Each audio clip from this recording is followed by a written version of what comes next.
44-10, sixth win of the year. What do you have to say? Oh, that is, it feels good.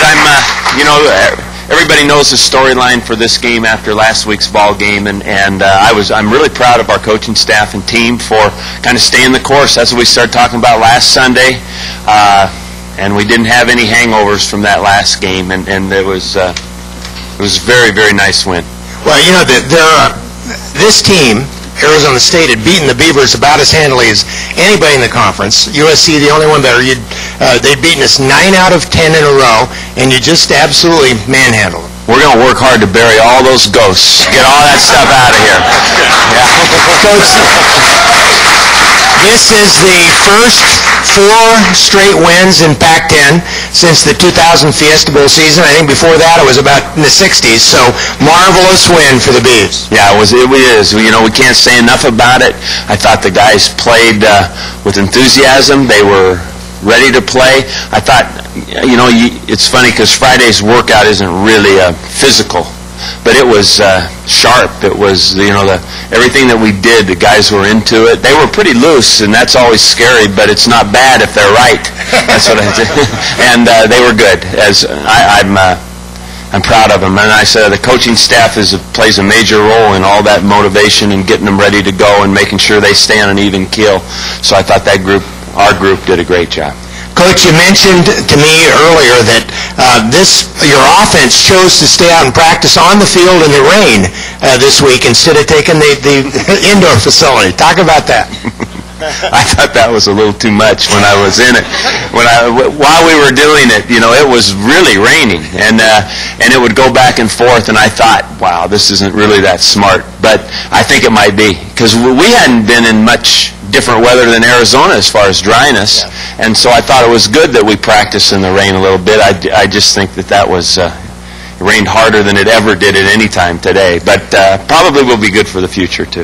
403 yards on offense, including 282 throwing by Matt Moore, 17 for 31. Talk about his performance, because he did some things today that I thought were spectacular. His decisiveness, his running the football. He ends up with 44 yards, positive 44 yards rushing. That's unusual. That is unusual for us over the last few years. So, I think that I think you used the right word about Matt right now. He's confident and decisive and making good, sharp throws. I thought he was very good on the run today, on the bootlegs. He threw some very good balls on the run, accurate. So we just got to keep this momentum and keep practicing well and go to L.A. and get a win next week. That's right. Are you ever going to call a run on first down again? That's an inside joke, Evanson Bernard, he wasn't completely healthy, but 66 yards rushing for Evanson. Well, I thought he got some key plays, a couple touchdowns in there, and and made a couple of third down conversion plays later on. I think that, we kept checking that as we went, and even at the very start of the game, we did not want to do anything that would set him back.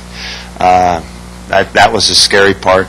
And he wanted to play. The trainer said he was okay, Barney, and so he played. He was not 100%, and then when Clinton got hurt, Tony Carrasco went and made some plays, but Ev really carried the ball well in the third quarter. I thought the third quarter was huge once again because, if you guys remember, Arizona State was down to USC 21-0 and came back in the third quarter and tied the game up, and then SC had to make the drive to win. So, of course, all those kinds of memories come back to me at halftime, and so I'm worried. I'm on edge a little bit, but I thought they missed a field goal, then we made a long drive, 90-some yard drive that was big. Then we got points in the third quarter, and they didn't. Clinton Polk, you mentioned he was injured. Could you talk about his injury and also Matt Moore's injury on the out-of-bounds play? Matt bruised his shoulder and then came back and played, and Clinton sprained his ankle, and I don't know how badly right now. Offensive line had another good day. Not so many rushing yards, although the team did get 121 yards rushing, but great pass protection. I thought that they did protect, and we saw a lot of blitzes today, a lot of pressure, and I thought that we picked them up well, particularly in the first first half, I thought that we were very sharp that way, and I know that we would like to have run the ball better. That was the only sense that I had that wasn't going too well. Adam Spear played again, a lot of downs for Jeremy Perry. Talk about Jeremy's injury and also Adam's performance. Well, Jeremy's just had a bunch of stuff go on with him. He's had the sprained foot and the bad thumb. And so, it's nice to have a guy like Adam Spear, who is really the pinch hitter in both the center and guard positions. He goes in and he's reliable and tough. And, you just absolutely have to have him, and because we're getting thin there. We lost Josh for the year, and Andy Levitri went in. And Andy used to be the guy that substituted for every position but center. So Adams had to step up, and Tavita Thompson has to be ready to play tackle. And that's a football team. Everybody has to have a solid role and be ready to go in, because, we all expect them to do the job when they go in. Adam's done a nice job of that. Joe Newton had another big day today. It seemed like he was open down the middle when you needed him in that first half. And also, Sammy had another day, 5 for 95, a couple of huge catches. Yeah, we got some big plays early to both Sammy and Joe, and I don't know what the numbers are at this time, but they were big, and they got us started. They got us rolling with some momentum, and I think that Sammy had 2 major catches on third down plays on the first drive that big. We've been very good on the first drive of ball games. I'd like to know what that stat is. It's pretty 7 for 9, Coach. That first, yeah. I had a feeling that was pretty good. But that's first drive touchdowns, right? Yeah. First drive of the game, that's pretty good. But we've had major league plays. Last week, Matt made that pitch out there to Clinton on third down, and then today Sammy makes a diving catch and a long catch on 2 plays on third down to get us touchdowns right away. I told you that was an option Matt had last week, not a pass. We're going to get that in, Steve. We might need you to run it, though. Listen, let's switch to the other side of the ball. The defense, just a phenomenal day. They held Arizona State to 223 yards. 99 yards rushing with about a 40-yarder early on. Great job of defense, and again, just team performance all the way. 25 guys. I thought it was a lot of guys contributing, and a lot of.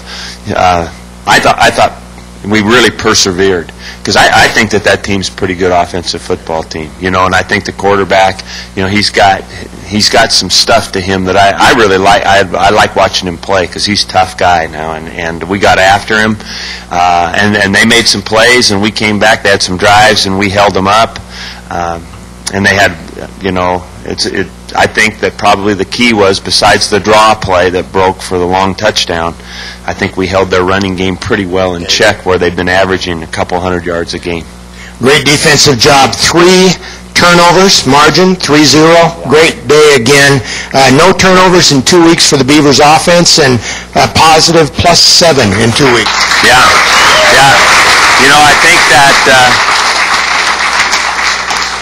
I think that we should do a study on that, too, over a long period of time, because I think if you win that turnover battle, you're probably winning the game a good percentage of the time. I don't know exactly what that is, and that's awfully huge today.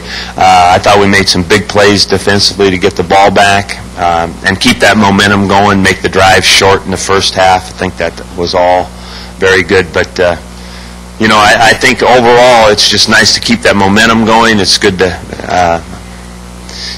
good to see this team continue to kind of stay the course. We'll just have to keep going with all that and try to be the very best we can be in one more week from today.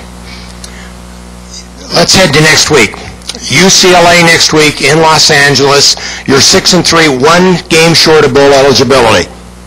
Well, there's a lot of things that can happen from here on out. The most important thing is we go all week to take care of business down there. I think that would be really, really good to go down to the Rose Bowl and win that game, and so that's all our focus is. And, then we'll just play it out from there.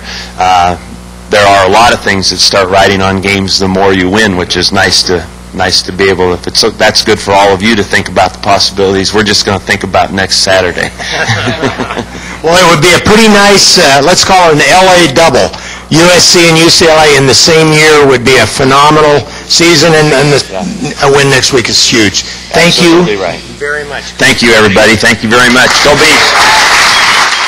Coach Mike Riley, and as we prophesied, he would talk about one thing in terms of the rest of the season. For him, it's a one-game season. It's UCLA in the Rose Bowl next week. The Beavers today with 10 more tackles for loss for 46 yards. The Beavers lead the nation in yardage in terms of tackles for loss. The Beavers have the best defense in the country for tackles for loss in terms of the lost yardage, and they're second in the nation in that category overall. They get 10 more today.